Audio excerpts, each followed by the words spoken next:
What if there was no one left to entertain you? One virus, millions dead, a few survivors. New drama on BBC One. What do Margaret Beckett and Brian Moore have in common? Rugby? Maybe. Caravanning? Doubt it. But they are both appearing along with Shirley Williams and others on Question Time tonight, 10:35, after the news. This is BBC One in the northeastern Cumbria. Now the 10 o'clock news with Fiona Bruce and Jerry Jackson. Up to 2,000 more British troops could be heading for Afghanistan. Ministers believe they cannot refuse an expected request from America's new president, Barack Obama. It comes as 2 more British soldiers die in Afghanistan, and a new poll suggests the public want British troops to come out. We'll be assessing the government's options for the conflict in Afghanistan. Also tonight, remember this? Now the Olympics minister says the government wouldn't have bid for the Games if it had known a recession was coming. You'd like to think that a person can get to some places they work hard enough, and chances are they can. An acting legend and director for over 5 decades, Clint Eastwood talks to the BBC ahead of his new film.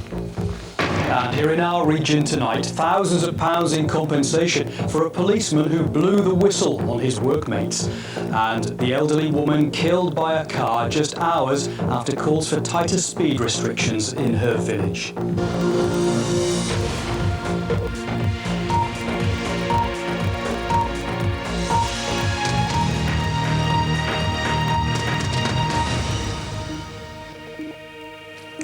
Good evening. Up to 2,000 more troops are likely to be sent to Afghanistan, the BBC has learned. America's next president, Barack Obama, is expected to request Britain commit more soldiers after he takes office in the new year. Ministers and officials are privately admitting it would be very difficult for them to refuse. But an opinion poll for the BBC suggests that 2/3 of the British public now want all British forces out of Afghanistan within a year.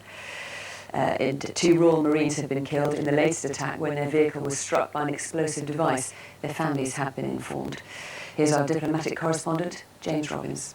The government is caught in a bind, convinced that British forces have to fight on in Afghanistan, partly to prevent the Taliban and Al-Qaeda helping with British terror plots. Ministers are convinced force against the diehards and negotiation with those willing to join constitutional politics must be combined. But they're also painfully aware most British people, while supporting the troops, want them all brought home instead. Today, Afghanistan's President Hamid Karzai was at number 10. Gordon Brown wants to strengthen the president's weak grip on his country and help create greater security. The president says that needs more foreign soldiers, including from Britain. To add to security, to close the borders, the entry and exit points in Afghanistan, the entry of extremist interest, the exit of narcotics revenue. Well, yes, bring more troops. You do need more troops then. Bring more troops, deploy them properly. But tonight, the father of a British airman killed in Afghanistan 2 years ago is lamenting the fact that the death toll there and in Iraq has now reached 300. Sergeant Ben Knight's father says the conflict in Afghanistan has lost its way. It'll become our Vietnam in the end, but I did hear something today on the news that the government say we may be there for 30 years. Well, you know, why? Why should we be there for 30 years? And that view has strong echoes in a new poll for the BBC, which suggests that over 2/3 of British people want UK troops out of Afghanistan. Just over 1,000 people were asked if they should or should not be brought back within a year. 68% wanted them out within 12 months. 59% of the men asked, and 75% of the women. The survey also found opposition to the war strongest among 18 to 24-year-olds. Here again, 75% said they wanted troops out. But that's precisely not what this man is planning. Barack Obama is committed to sending more US troops to Afghanistan, perhaps 8,000. British ministers admit they expect him to ask for more British forces too, and they don't want to say no to such a popular new president. British officials say there'll be negotiations involving General David Petraeus, and more than one has told me to expect agreement for between 1,500 and 2,000 extra British troops. Publicly, though, the campaign in recent days has been to play that down, without ruling out reinforcements. As the second largest contributor in Afghanistan, obviously the first thing we say is we don't want to bear an unfair share of the burden. The second thing we say, and I think this is important as well as you look at the new American strategy, more troops on their own, more foreign troops on their own, are not going to provide the answer in Afghanistan. It's crucial that we reduce the operational tempo for our armed forces. So it cannot be, even if the situation demanded it, it cannot be just a one-for-one transfer from Iraq to Afghanistan. We have to reduce that tempo. But it will be quite possible to satisfy Sajok and reinforce Afghanistan. Next year, almost all Britain's 4,000 troops in Iraq are likely to leave, double the sort of numbers who could be sent from home to Afghanistan. The negotiation certainly hasn't started yet. And tonight the Ministry of Defence said Britain's contribution to Afghanistan is under constant review, and we stand ready to make changes according to military advice. James Robbins, BBC News.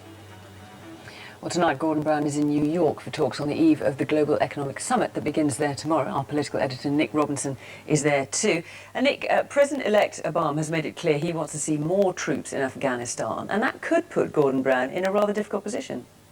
It will, and it will put other European leaders in a difficult position too, because although politicians across Europe, although peoples across Europe tended to welcome, to applaud the arrival of President Obama, perhaps they forgot that he will make demands, as all American presidents do, and he will be much harder to say no to. Perhaps people focused on the fact that he wanted to get out of Iraq and focused rather less on the fact he wants to get in further to Afghanistan. Now, you heard there the official government position from the Foreign Secretary David Miliband. That's the Prime Minister's view too, of course, that there should be burden sharing, code for saying other European countries should take their share of the burden, and indeed those who already have troops in Afghanistan should actually allow them to fight rather than sitting in their barracks, as it's often alleged that some of them do.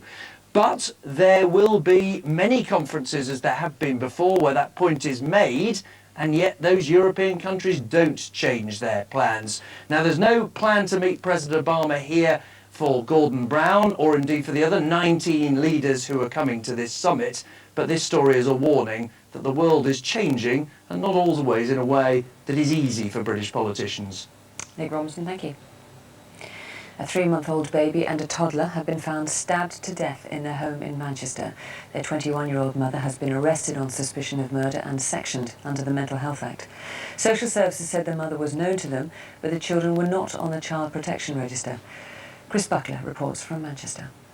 Beautiful, innocent children. That's how 2-year-old Romario Mullins-Sewell and his baby brother Delano are remembered by their family. Delano was only born in July. Last night, the brothers were found dead at their home. Their mother has been arrested and sectioned. Today, her friends left flowers, struggling to make any sense of what happened in Kilmington Drive.